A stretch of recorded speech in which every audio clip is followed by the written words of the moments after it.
कैसे हैं आप लोग। उम्मीद करता हूँ आप लोग बहुत अच्छे होंगे। चलिए आज नेक्स्ट टॉपिक देखते हैं लूसेंट में, गुरुत्वाकर्षण, ग्रेविटेशन। आइए शुरू करते हैं टॉपिक को। न्यूटन का गुरुत्वाकर्षण का नियम, न्यूटन्स लॉ ऑफ ग्रेविटेशन क्या कहता है, इसका डेफिनेशन देख लेते हैं। किन्हीं दो पिंडों के बीच कार्य करने वाला आकर्षण बल पिंडों के द्रव्यमान के गुणनफल के अनुक्रमानुपाती तथा उनके बीच के दूरी के वर्ग के व्युत्क्रमानुपाती होता है। इसका डिफिनेशन कह रहा है कि किन्हीं दो पिंडों के बीच कार्य करने वाला आकर्षण बल पिंडों के द्रव्यमान के गुणनफल के अनुक्रमानुपाती तथा उनके बीच के दूरी के वर्ग के व्युत्क्रमानुपाती होता है। माना दो पिंड जिनके द्रव्यमान m1 एवं m2 हैं, एक दूसरे से r दूरी पर स्थित है, तो न्यूटन के नियम के अनुसार उनके बीच लगने वाला आकर्षण बल F बराबर g m1 into m2 upon r square होता है, जहाँ g एक नियतांक है जिसे सार्वत्रिक गुरुत्वाकर्षण नियतांक कहते हैं। बहुत ही इंपॉर्टेंट है, याद रखिएगा। बड़ा जी, कैपिटल जी, सार्वत्रिक गुरुत्वाकर्षण नियतांक कहते हैं, जिसका मान होता है 6.67 गुना 10 to the power -11 newton metre square प्रति kg स्क्वायर। तो ये लाइन इंपॉर्टेंट है। बड़ा जी को क्या कहते हैं, सार्वत्रिक गुरुत्वाकर्षण नियतांक, जिसका मान होता है 6.67 गुना 10 पावर -11 न्यूटन मीटर स्क्वायर प्रति kg स्क्वायर। इसको आप ध्यान रखिएगा, ठीक है। आगे बढ़ते हैं। अब आते हैं ग्रेविटी के बारे में, जानते हैं गुरुत्व के बारे में। न्यूटन के गुरुत्वाकर्षण के अनुसार दो पिंडों के बीच एक आकर्षण बल कार्य करता है। न्यूटन के गुरुत्वाकर्षण के अनुसार दो पिंडों के बीच एक आकर्षण बल कार्य करता है। यदि इनमें से एक पिंड पृथ्वी हो तो इस आकर्षण बल को गुरुत्व कहते हैं। अर्थात गुरुत्व वह आकर्षण बल है जिससे पृथ्वी किसी वस्तु को अपने केंद्र की ओर खींचती है। इस बल के कारण जो त्वरण उत्पन्न होता है उसे गुरुत्व जनित त्वरण कहते हैं, जिसे स्मॉल जी से डिनोट करते हैं, जिसका मान होता है 9.8 मीटर पर सेकंड स्क्वायर। 9.8 मीटर पर सेकंड स्क्वायर।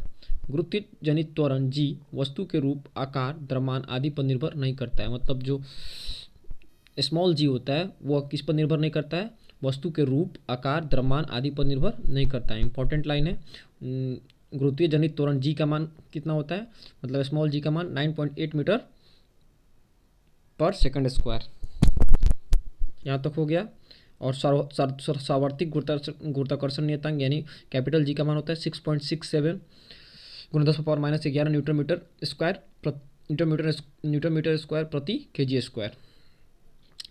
स्मॉल जी का होता है 9.8 मीटर पर सेकंड स्क्वायर, ठीक है। यहाँ तक देख लिया हम लोग। गुरुत्वीय जनित त्वरण जी का जो जी है वस्तु के रूप, आकार, द्रव्यमान आदि पर निर्भर नहीं करता है। अब आते हैं कुछ इंपॉर्टेंट यहाँ पर पॉइंट है, आपको दिखाते हैं। ये जो बहुत ही एग्जाम के पॉइंट ऑफ व्यू से बहुत ही इंपॉर्टेंट है, इसको ध्यान में रखिएगा आप लोग। जी के मान में परिवर्तन देखिए यहाँ पर है।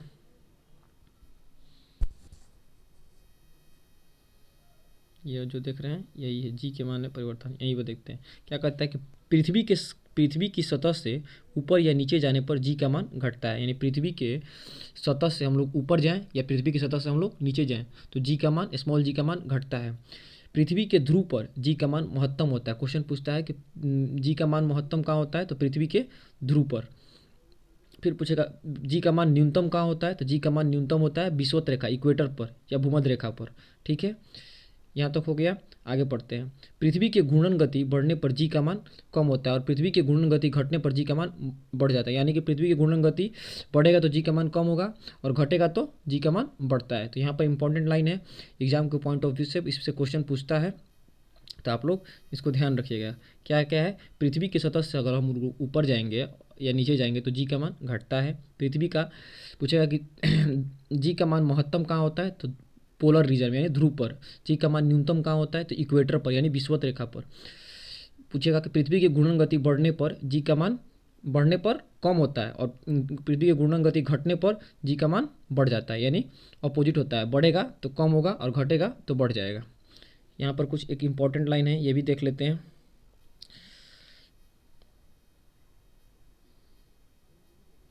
यहाँ पर देखिए,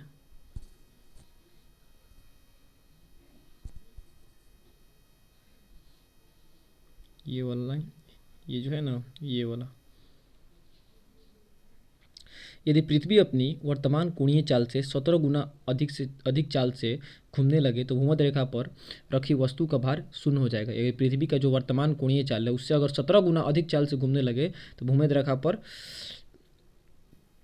रेखा पर रखा वस्तु का भार शून्य हो जाएगा, यानी वह वहाँ भारहीनता की स्थिति आ जाएगी। लेकिन ध्रुव पर जी के मान में कोई परिवर्तन नहीं होगा। ठीक है, तो लेकिन जी में पोलर रीजन पर जी के मान में कोई परिवर्तन नहीं होगा। यहाँ तक हो गया। ऐसी स्थिति में दिन की अवधि 24 घंटे से घटकर 1.4 घंटे यानी 84 मिनट की हो जाएगी। यदि पृथ्वी अपने अक्ष के परितः घूमना बंद कर दे, पृथ्वी जब अपने एक्सिस के परितः घूमना बंद कर दे तो जी के मान में ध्रुव को छोड़कर से सभी स्थानों में वृद्धि हो जाएगी। अगर पृथ्वी अपने जो एक्सिस पर घूमती है, अगर पृथ्वी अपने एक्सिस पर घूमना बंद कर दे तो जी का मान जो है, अगर सिर्फ पोलर रीजन को छोड़कर सभी स्थानों पर जी के मान में वृद्धि हो जाएगी। और पृथ्वी अपने वर्तमान कोणीय चाल से 17 गुना अधिक चाल से घूमने लगे तो भूमध्य रेखा पर रखी वस्तु का भार इक्वेटर पर रखी वस्तु का भार शून्य हो जाएगा, और यानी वहाँ भारहीनता की स्थिति हो जाएगी। लेकिन एक कंडीशन है क्या कि जी के मान में कोई परिवर्तन नहीं होगा। यही जब पूछेगा कि यदि पृथ्वी अपने एक्सिस पर घूमना बंद कर दे तो जी के मान में क्या परिवर्तन होगा, तो जी के मान में सभी जगह स्थानों पर वृद्धि होगा, लेकिन ध्रुव को छोड़कर। ठीक है, अब आगे बढ़ते हैं। यहाँ पर इंपॉर्टेंट है लिफ्ट में पिंड का भार, weight of a body in lift. यहाँ पर इंपॉर्टेंट है, देख लेते हैं। पूछता है कि जब लिफ्ट ऊपर की ओर जाती है तो लिफ्ट में स्थित पिंड का भार बढ़ा हुआ प्रतीत होता है। जब लिफ्ट ऊपर की ओर जाती है तो लिफ्ट में स्थित पिंड का भार बढ़ा हुआ प्रतीत होता है। दूसरा है, जब लिफ्ट नीचे की ओर जाती है तो लिफ्ट में स्थित पिंड का भार घटा हुआ प्रतीत होता है। जब लिफ्ट ऊपर की ओर जाती है तो पिंड का भार बढ़ा हुआ, और जब लिफ्ट नीचे की ओर आती है तो पिंड का भार घटा हुआ प्रतीत होता है। लेकिन तीसरा पॉइंट इंपॉर्टेंट है आप लोगों के लिए, जब लिफ्ट एक समान वेग से, एक समान वेलोसिटी से ऊपर या नीचे की ओर गति करती है तो लिफ्ट में स्थित पिंड के भार में कोई परिवर्तन नहीं होता है। जब समान वेलोसिटी से या ऊपर जाए या नीचे जाए तो उसके पिंड के भार में कोई चेंजमेंट नहीं होता है। जब यही पूछ जाए कि लिफ्ट सिर्फ ऊपर की ओर जाती है तो लिफ्ट में स्थित पिंड का भार बढ़ा हुआ प्रतीत होता है, और नीचे की ओर आती है तो घटा हुआ प्रतीत होता है। लेकिन जब पूछेगा लिफ्ट एक समान वेलोसिटी जा रही है ऊपर या नीचे तो उसके भार में कोई परिवर्तन नहीं होगा। यहाँ तक क्लियर हो गया, आगे बढ़ते हैं। यदि नीचे उतरते समय लिफ्ट की डोरी टूट जाए तो वह मुक्त पिंड की भांति नीचे गिरती है। ऐसी स्थिति में लिफ्ट में स्थित पिंड का भार शून्य हो जाता है। यही भारहीनता की स्थिति है। पांचवा कह रहा है पॉइंट, यदि लिफ्ट के नीचे उतरते समय लिफ्ट का त्वरण गुरुत्वीय त्वरण से अधिक हो तो लिफ्ट में स्थित पिंड उसकी फर्श से उठकर उसकी छत से जा लगेगा। तो यहाँ पर हो गया क्लियर। अब आते हैं, देखते हैं ग्रहों की गति से संबंधित केपलर के नियम। यानी ग्रहों की गति से संबंधित नियम किसने दिया था, केपलर ने दिया था। याद रखिएगा। पहला इसका पॉइंट देखते हैं, प्रत्येक ग्रह सूर्य के चारों ओर दीर्घवृत्ताकार यानी इलेप्टिकल कक्षा में परिक्रमा करते हैं तथा सूर्य जो है ग्रह की कक्षा का एक फोकस बिंदु पर स्थित है। ग्रह की कक्षा का एक फोकस बिंदु पर स्थित है, यानी प्रत्येक ग्रह सूर्य के चारों ओर किस मार्ग में परिक्रमा करते हैं, तो इलेप्टिकल मार्ग में, यानी दीर्घवृत्ताकार मार्ग में प्रत्येक ग्रह सूर्य के चारों ओर परिक्रमा करते हैं। दूसरा पॉइंट है कि प्रत्येक ग्रह का जो क्षेत्रीय वेगता है एरियल वेलोसिटी नियत रहता है। जितने भी ग्रह हैं उनका जो एरियल वेलोसिटी है नियत रहता है। इसका प्रभाव यह होता है कि जब ग्रह सूर्य के निकट होता है तो उसका वेग बढ़ जाता है, और जब वो दूर होता है तो उसका वेग कम हो जाता है। जब कोई ग्रह है, मान लीजिए ग्रह सूर्य के सेंटर में है और मान लीजिए कि बुध एक ग्रह है, तो यानी कह रहा है कि जब ग्रह जो है सूर्य के निकट स्थित है, यानी बुध जो सबसे नज़दीक का ग्रह है तो उसका वेग बढ़ जाता है, और जब वो दूर होता है तो उसका वेग कम होता है। जैसे सबसे दूरस्थ ग्रह कौन है, वरुण, और सबसे नज़दीक के ग्रह बुध। तो वही कह रहा है कि जब ग्रह सूर्य के निकट होता है तो उसका वेलोसिटी बढ़ जाती है, जब वो दूर होता है तो उसका वेग कम हो जाता है। आइए आगे देखते हैं। तीसरा पॉइंट, सूर्य के चारों ओर, यहाँ पर है देख लीजिए, नहीं तो कंफ्यूज हो जाएगा आप लोगों को, दिखा देते हैं। ये है, देखिए ये पॉइंट, सूर्य के चारों ओर ग्रह एक चक्कर जितने समय में लगाता है, मतलब सूर्य के चारों ओर कोई ग्रह एक चक्कर जितने समय में लगाता है उसे उसका परिक्रमण काल यानी कहते हैं। मतलब कोई एक ग्रह, जैसे पृथ्वी एक ग्रह है तो पृथ्वी जो है सूर्य का जो चारों ओर चक्कर जितने समय में लगाता है तो उसको हम उसका पृथ्वी का परिक्रमण काल कहेंगे। परिक्रमण काल का वर्ग t² ग्रह की सूर्य से औसत दूरी r के घन r³ के अनुक्रमणानुपाती होता है, अर्थात t² डायरेक्टली प्रोपोर्शनल r³। अर्थात सूर्य से अधिक दूर के ग्रहों का परिक्रमण काल भी अधिक होता है। जो सूर्य से अधिक दूर के ग्रहों का उनका परिक्रमण काल अधिक होता है, जैसे वरुण। आगे इसमें बताएगा, देखिए जैसे उदाहरण के लिए सूर्य के निकटतम ग्रह बुध का परिक्रमण काल 88 दिन का होता है, क्योंकि बुध जो है सूर्य के सबसे नज़दीक का ग्रह है। जबकि दूरस्थ ग्रह वरुण यानी नेपच्यून है, इसका परिक्रमण काल 165 वर्ष होता है। यही हम लोग देखे हैं, एग्जाम्पल भी दे दिया आपको इसमें। अब आगे बढ़ते हैं। यहाँ पर क्या है कि IAU ने यम को ग्रह की श्रेणी से निकाल दिया, इसीलिए अब दूरस्थ ग्रह वरुण है। अच्छा, यम को निकाल दिया गया ग्रह की श्रेणी से, ग्रहों की, इसलिए अब दूरस्थ ग्रह वरुण है। अब आते हैं सैटेलाइट के बारे में जानते हैं, उपग्रह के बारे में। किसी ग्रह के चारों ओर परिक्रमा करने वाले पिंड को उस ग्रह का उपग्रह कहते हैं। जैसे चंद्रमा पृथ्वी का एक मात्र उपग्रह है, ठीक है।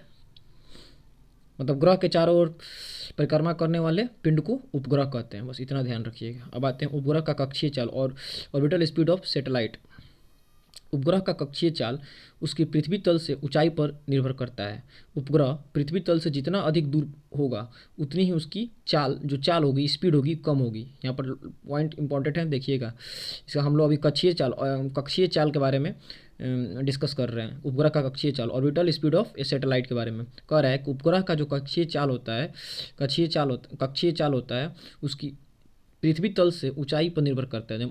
इसका जो ऑर्बिटल स्पीड होता है पृथ्वी के तल से ऊंचाई पर निर्भर करता है। उपग्रह पृथ्वी तल से जितना अधिक दूर होगा उतनी ही उसकी चाल कम होगी। मतलब जो सैटेलाइट है पृथ्वी तल से जितना अधिक दूरी पर होगी तो उसका जो स्पीड होगा उतनी ही कम होगी। आगे पढ़ते हैं। उपग्रह का कक्षीय चाल उसके द्रव्यमान पर निर्भर नहीं करता है। तो अभी हम लोग पढ़ें कि उपग्रह का कक्षीय चाल उसकी पृथ्वी तल से किस पर निर्भर करता है, ऊंचाई पर निर्भर करता है। इसीलिए उपग्रह का जो कक्षीय चाल होता है उसके द्रव्यमान पर निर्भर नहीं करता है। तो इंपॉर्टेंट लाइन है, याद रखिएगा। उपग्रह का कक्षीय चाल पृथ्वी के तल से ऊंचाई पर निर्भर करता है, द्रव्यमान पर निर्भर नहीं करता है। एक ही त्रिज्या के कक्षा में भिन्न भिन्न द्रव्यमानों के उपग्रहों की चाल समान होगी। पृथ्वी तल के अति निकट चक्कर लगाने वाले उपग्रह की कक्षीय चाल लगभग 8 किलोमीटर पर सेकंड होता है। पृथ्वी तल के अति निकट चक्कर लगाने जो सैटेलाइट होते हैं उनका जो कक्षीय चाल होता है लगभग 8 किलोमीटर प्रति सेकंड होता है। एक सेकंड में 8 किलोमीटर वो अपने ऑर्बिट स्पीड में घूमती है, ठीक है। आगे बढ़ते हैं। उपग्रह का परिक्रमण काल देखते हैं, period of revolution of A satellite. उपग्रह अपनी कक्षा में पृथ्वी का एक चक्कर जितने समय में लगाता है, कोई सैटेलाइट अपनी कक्षा में पृथ्वी का एक चक्कर जितने समय में लगाता है उसे उसका परिक्रमण काल कहते हैं। परिक्रमण काल बराबर होता है कक्षा की परिधि अपॉन कक्षीय चाल। आते हैं, इसका पॉइंट देख लेते हैं। उपग्रह का परिक्रमण काल भी केवल उसकी पृथ्वी तल से ऊंचाई पर निर्भर करता है। इसका जैसे हम लोग पढ़े हैं कि ऑर्बिटल स्पीड पृथ्वी तल से ऊंचाई पर निर्भर करता है, इसीलिए उपग्रह का इसका सैटेलाइट का परिक्रमण काल भी पृथ्वी तल से ऊंचाई पर निर्भर करता है। और उपग्रह जितना अधिक दूर होता है उतना ही अधिक उसका परिक्रमण काल होता है। तो परिक्रमण काल, सॉरी फ्रेंड, यहाँ पर देख लीजिए, इंपॉर्टेंट लाइन है। उपग्रह का परिक्रमण काल भी केवल उसकी पृथ्वी तल से ऊंचाई पर निर्भर करता है और उपग्रह जितना अधिक दूर होता है उतना ही अधिक उसका परिक्रमण काल होता है। और यहाँ हम लोग पढ़े हैं एक पॉइंट, देखिए, उपग्रह की कक्षीय चाल उसके द्रव्यमान पर निर्भर नहीं करता है, ठीक है। यहाँ पर पढ़े हैं ना, उपग्रह की कक्षीय चाल उसकी पृथ्वी तल से ऊंचाई पर निर्भर करती है। चाल पढ़ रहे हैं, स्पीड। तो उपग्रह पृथ्वी तल से जितना अधिक दूर होगा उतनी उसकी चाल कम होगी। और यहाँ पर है परिक्रमण काल कि उपग्रह जितना अधिक दूर होता है उतनी ही अधिक उसका परिक्रमण काल होता है। यानी परिक्रमण काल जितना ही उपग्रह दूर होता है उसका अधिक होता है, लेकिन उपग्रह जितना ही दूर होता है उसका कक्षीय चाल कम होता है, ठीक है। आगे बढ़ते हैं। पृथ्वी के अति निकट चक्कर लगाने वाले उपग्रह का परिक्रमण काल 1 घंटा 24 मिनट होता है। पृथ्वी के अति निकट चक्कर लगाने वाले उपग्रह का जो परिक्रमण काल होता है 1 घंटा 24 मिनट होता है, याद रखिएगा। अब आते हैं जियो स्टेशनरी सैटेलाइट के बारे में जानते हैं, भू अस्थायी उपग्रह। इसमें एक इंपॉर्टेंट लाइन है, देख लेते हैं। ऐसे उपग्रह जो पृथ्वी के कक्ष के लंबवत तल में पश्चिम से पूरब की ओर पृथ्वी की परिक्रमा करता है तथा जिसका परिक्रमण काल पृथ्वी के परिक्रमण काल यानी 24 घंटा के बराबर होता है, उसे भू अस्थायी उपग्रह कहलाता है। यह उपग्रह पृथ्वी तल से लगभग 36,000 किलोमीटर की ऊंचाई पर रहकर पृथ्वी का परिक्रमण करता है। याद रखिएगा, कितने किलोमीटर अधिक ऊंचाई पर, तो 36,000 किलोमीटर के ऊंचाई पर रहकर पृथ्वी का परिक्रमण करता है। भूतुल्यात्मिक कक्षा में संचार उपग्रह स्थापित करने की संभावना सबसे पहले आर्थर सी क्लार्क ने व्यक्त की थी। किसने? आर्थर सी क्लार्क ने। जियोसेंसरिस कक्षा में संचार उपग्रह स्थापित संचार उपग्रह स्थापित करने की संभावना सबसे पहले आर्थर सी क्लार्क ने व्यक्त की थी, याद रखिएगा। और कितनी भूस्थायी उपग्रह पृथ्वी तल से लगभग कितनी ऊंचाई पर, तो 36,000 किलोमीटर की ऊंचाई पर पृथ्वी का परिक्रमण करता है। अब आते हैं पलायन वेग। पलायन वेग वह न्यूनतम वेग है जिससे किसी पिंड को पृथ्वी की सतह से ऊपर की ओर फेंके जाने पर वह गुरुत्वीय क्षेत्र को पार करता है, पृथ्वी पर वापस नहीं आता है। पलायन, इंपॉर्टेंट लाइन है फ्रेंड, पलायन वेग वह न्यूनतम वेग है जिससे किसी पिंड को पृथ्वी की सतह से ऊपर की ओर फेंके जाने पर वह गुरुत्वीय क्षेत्र को पार कर जाता है और पृथ्वी पर वापस नहीं आता है। पृथ्वी के लिए पलायन वेग का मान 11.2 किलोमीटर पर सेकंड होता है, अर्थात पृथ्वी तल से किसी वस्तु को 11.2 किलोमीटर पर सेकंड या इससे अधिक वेग से ऊपर की ओर किसी भी दिशा में फेंक दिया जाए तो वस्तु फिर पृथ्वी तल पर वापस नहीं आएगी।